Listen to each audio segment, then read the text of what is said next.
অসুবিধা নেই, শাস্তি দোষ নেই। হরে কৃষ্ণ, কথাগুলো লক্ষ্য করবেন, শাস্তি দোষ নেই। শ্রীধাম বৃন্দাবনে ব্রজগোপীরা গোবিন্দের জন্য খুব সাজ সাজেন। যারা ব্রজে গেছেন তারা দেখেছেন, তারা জানেন ব্রজগোপীগণ খুব সাজেন বৃন্দাবনে।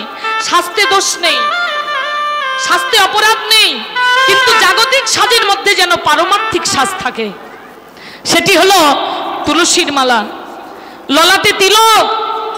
হ্যাঁ, এই পারমার্থিক সাজগুলো বসন ভূষণ পরলেও একটু মাধুর্যের বসন ভূষণ আমরা পরিধান করবার চেষ্টা করব, কারণ বসন ভূষণের দ্বারাতেও প্রেম ভক্তিটা লাভ পায়। এমন কিছু বসন আমরা পরব না যে বসনটা গোবিন্দের দেওয়া অঙ্গটা অন্য কারো নয়নে পড়ে।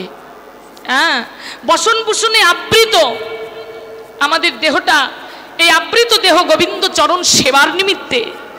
এ দেহ শুধু ভোগ সুখের নিমিত্তে নয়, স্বামী স্ত্রীর ভোগের জন্য, ভোগের কারণে শুধু এ দেহটা পাই নাই রে মা, এ দেহটা পেয়েছি গোবিন্দ সেবার নিমিত্তেও পেয়েছি।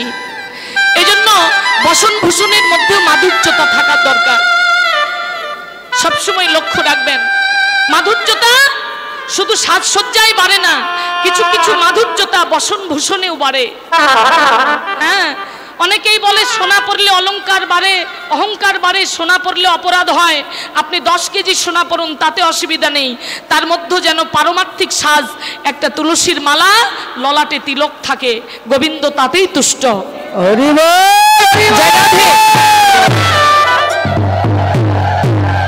ভগবান তাতে তুষ্ট।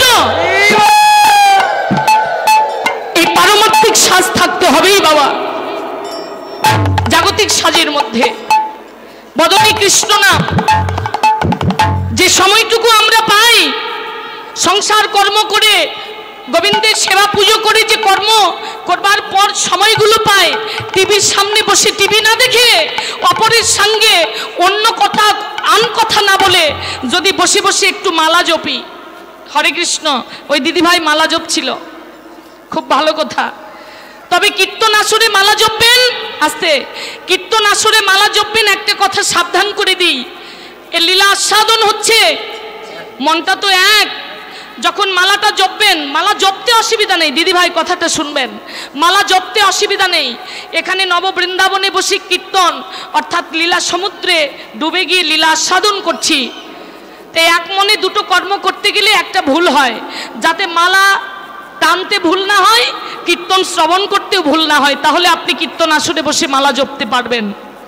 তা না হলে যদি নামে অপরাধ হয়ে যায়, এ নামের অপরাধ বহু জনম খণ্ডন করা যায় না। আমি জপতে নিষেধ করব না, জপুন, কিন্তু লীলা স্মরণেও যেন ভুল না হয়, আপনার মালা জপেও যেন ভুল না হয়, আপনার মতিটা যেন কৃষ্ণ নামের মধ্যে থাকে, তাহলে অসুবিধা নেই। হরে কৃষ্ণ। এজন্য প্রত্যেকটা মাকে বলি, তুলসীর সেবা চর্চা করবেন, প্রেম ভক্তি, কৃষ্ণ প্রেম ভক্তি লাভ হবে।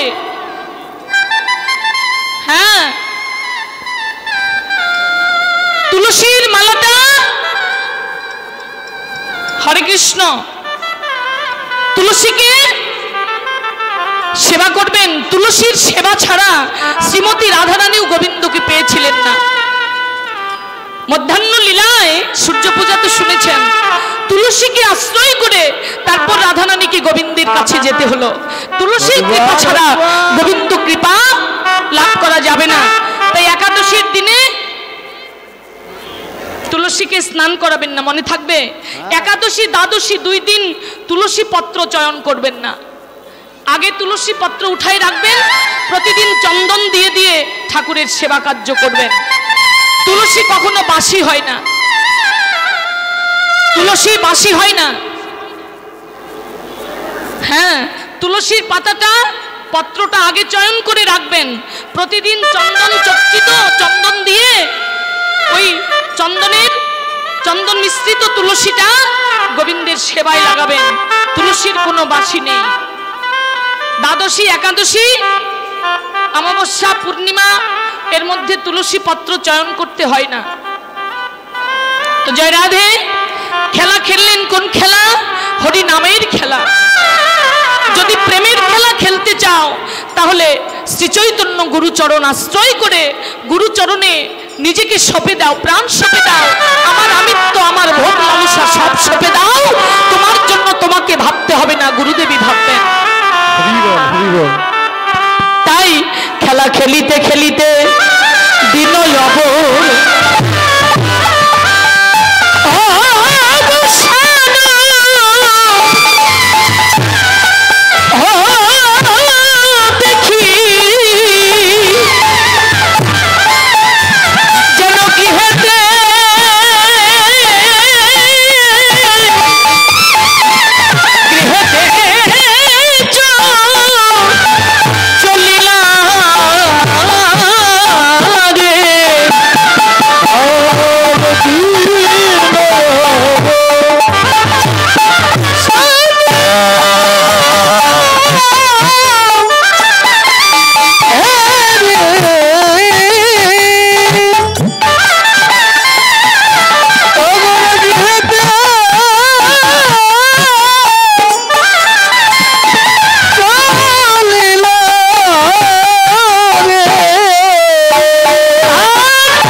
রাখো চরণে মাতৃভক্তি।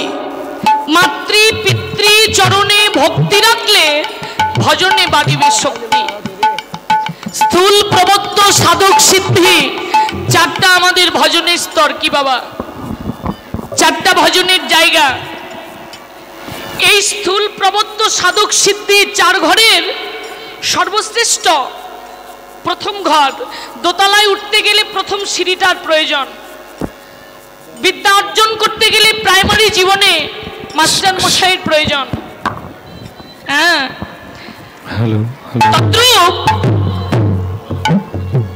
প্রবত্ত সাধক সিদ্ধির ঘরে যেতে হলে আগে স্থূলের ঘরের গুরু